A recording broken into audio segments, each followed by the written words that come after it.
और आने वाले टाइम में इनकी भूमिका क्या होगी। तो नमस्कार जी। नमस्कार सर।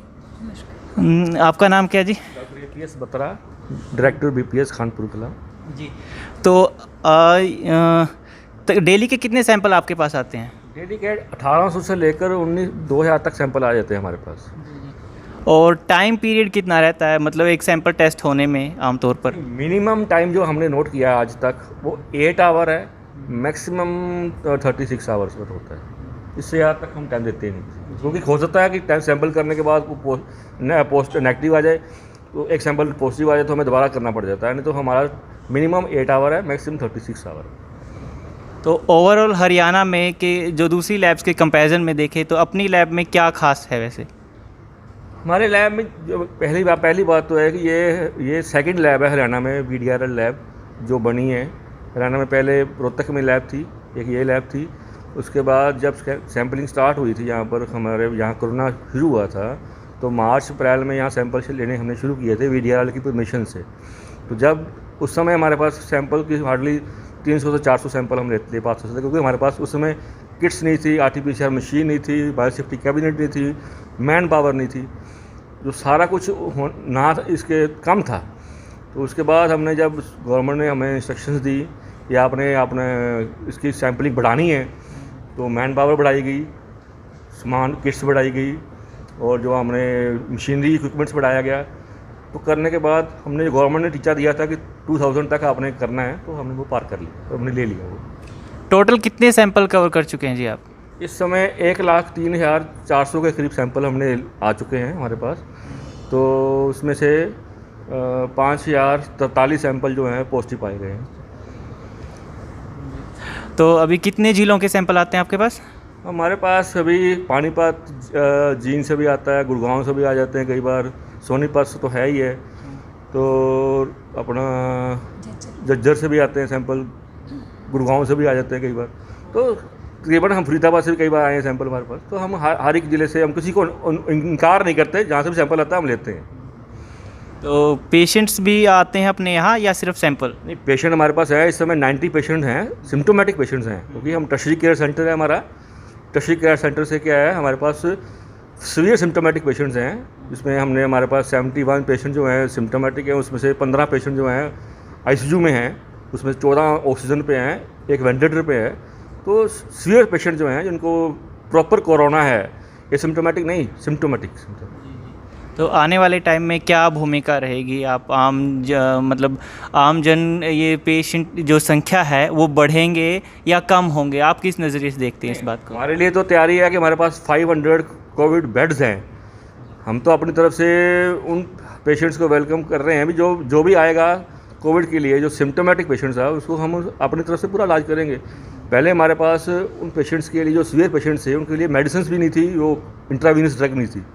अब तो गवर्नमेंट ने रेमडेसिविर, जो मेडिसिन की कॉस्ट है अबाउट 4500 रुपीज़ पर वायल, तो 10 वायल लगती हैं हर पेशेंट के ऊपर, उन पेशेंट्स को हम फ्री ये कर रहे हैं। तो गवर्नमेंट की कंट्रीब्यूशन इसमें बहुत ज़्यादा है पेशेंट को ठीक करने में।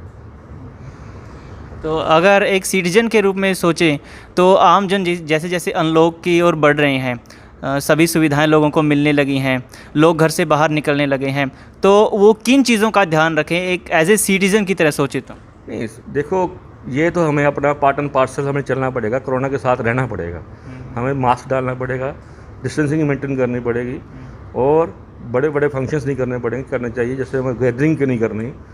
हाथ हवा साफ़ करो, सैनिटाइज करो अपने हाथ को, और गैदरिंग में न मत जाओ, अवॉइड करो, क्योंकि ये नहीं कर सकते कि हमने काम नहीं करने, काम हमें सभी करने पड़ेंगे। तो थोड़ा सा अवॉइड, थोड़ा सा उसको दायरे में रखे काम करना पड़ेगा, इसलिए तभी हम इसको कंट्रोल कर पाएंगे, तो ये मुश्किल में आएगा।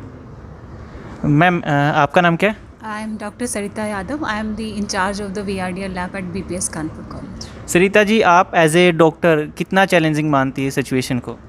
या इट्स वेरी चैलेंजिंग, क्योंकि हम सब इस चीज़ के लिए प्रिपेयर्ड नहीं थे कभी भी। आइडली जैसे हमने जब स्टार्ट किया तो हम लैब में 3-3 बजे तक रुकते थे, क्योंकि हम सब तैयारी करते थे टेस्ट की। इतने सैम्पल्स हमारे पास कभी नहीं आए थे।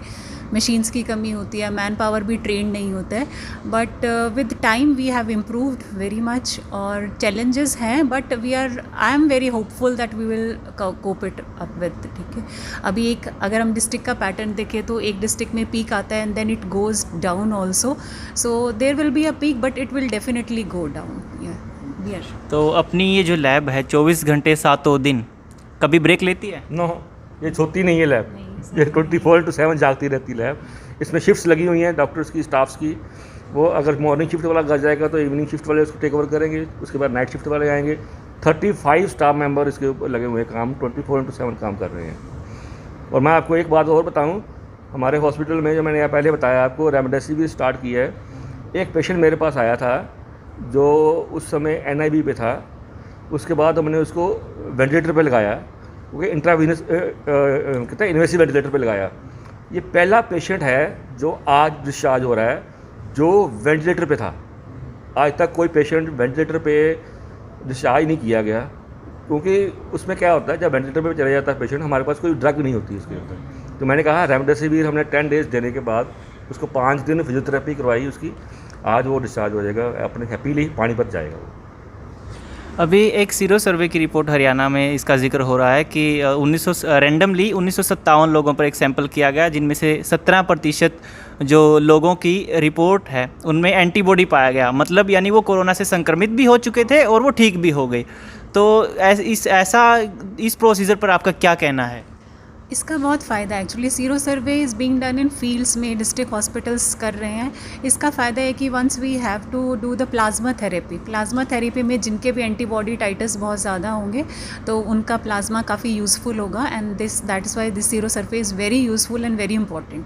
तो काफ़ी ट्रीटमेंट में पेशेंट्स को बड़ी हेल्प मिलेगी। तो दैट इज़ और एक आम जन के बीच एक धारणा बनी हुई है कि ये तो सिर्फ 10 साल से कम उम्र के बच्चे को हो सकता है, या 60 साल से ऊपर के बुज़ुर्ग को हो सकता है, या डेंजरस उनके लिए ही है। तो ऐसे में आप लोगों को क्या मैसेज देना चाहेंगे? देखो, जो मेरे पास सैंपल पेशेंट्स आए हैं, आज तक 1300 के करीब पेशेंट्स आए हैं, उनमें मैंने स्टैट्स लगाया उसके ऊपर। 20 से लेकर 30 ईयर के एज के पेशेंट 28% हैं। तो बाकी पेशेंट भी हैं, कम एज है, पर मैक्सिमम एज जो है ये एज ग्रुप की, ये वाली एज ग्रुप है।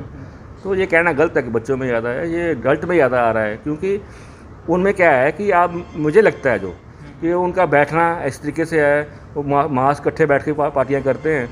और बुजुर्ग तो हम रोक सकते हैं, बच्चे भी रोक सकते हैं, पर इनको रोकना थोड़ा मुश्किल हो रहा है। इसलिए इस एज ग्रुप में ये ज़्यादा इन्वॉल्वमेंट है, देखिए। ऐसा भी एक सोचते हैं लोग कि इम्यूनिटी बूस्टर से अगर इम्यूनिटी आपकी बूस्ट की जाए तो इससे बच पा सकते। ये कितना सच है इसमें?